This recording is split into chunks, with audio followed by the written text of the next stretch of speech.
এবারে কুরবানির হাটের খবর।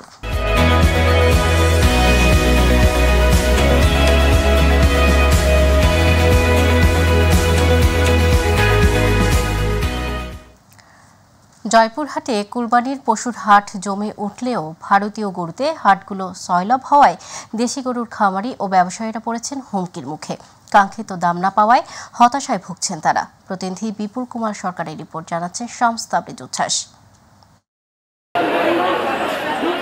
এবছর জেলার 5টি উপজেলায় ছোট বড় মিলিয়ে 31টি হাটে প্রচুর পরিমাণের দেশি বিদেশি গরু আমদানি ও বেচাকেনা শুরু হয়েছে। বিভিন্ন সাইজের দেশি গরু পাশাপাশি সাদা জাতের ইন্ডিয়ান বোল্ডার গরুও উঠেছে জেলার নতুন হাটে।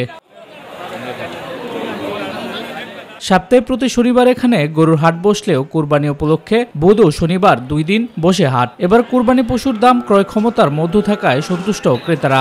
যা দেখলাম তাতে প্রচুর আমদানি, আমাদের দেশি গরু সবার মধ্যে একটা আমেজ এসেছে কুরবানির। আমাদের পছন্দ হলে আমরা আজকে হাট থেকে গরু কিনবো। এখানে দেখছি ছোট গরুর দাম বেশি, একটু বড় গরুর দাম একটু কম আছে। 4টে গরু কিনেছি, আমরা গরু কিনছি।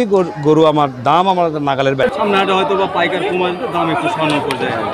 গোখাদ্যের দাম, গাড়ি ভাড়া বেশি ও ভারতীয় গরুতে হাট সয়লাভ হওয়ায় নিরুপায় হয়ে লাভ ক্ষতি মিলিয়ে বিক্রি করতে হচ্ছে বলে জানান খামারি ও ব্যবসায়ীরা। ইন্ডিয়ান গরু আছে, দেশি গরুর দাম কমে গেছে। গরু প্রতি 20,000 থেকে 30,000 করে নেয়। 3টা গরু হাটে দিয়েছি ভাই, গরু আমদানি বেশি, প্রচুর বাজার খারাপ। একটা গরু নিয়ে আসছি হাটে, জয়পুর হাটে, বেচা হচ্ছে না, বড় আমদানি বেশি, দামে কম। আমি একটা ষাঁড় গরু পাললাম 3 বছর থেকে, আজকে বিক্রি করলাম 1,85,000। যে খাদ্যর দাম, এই খাদ্যর দাম হিসাবে গরুটা তখন অনেক টাকা লস। আমদানি বেশি হওয়ায় বেচাকেনা কম হচ্ছে বলে জানান কর্তৃপক্ষ। আমাদের হাটে হলো গরুর আমদানি প্রচুর অনেক বেশি, কিন্তু গরুর বেচাকেনার পরিমাণ খুব কম।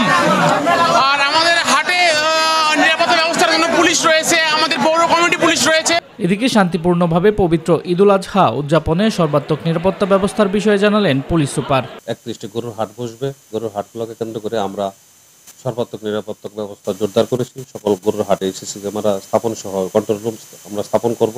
গরু বিক্রি করে নির্বিঘ্নে যেন টাকাটা বাড়ি নিয়ে যেতে পারে, সে লক্ষ্যে আমরা ব্যবসায়ীদেরকে পুলিশের সাপোর্ট দিব। প্রতি বছর কুরবানির সময় ভারত থেকে গরু আসা বন্ধ না হলে ব্যাপক ক্ষতির মুখে পতিত হবে এখানকার দেশি গরু খামারি ও ব্যবসায়ীরা। তাই এটি রোধে সরকারের কাছে দাবি জানিয়েছেন তারা। শামস তাবরেজ উচ্ছ্বাস, মাই টিভি নিউজ ডেস্ক।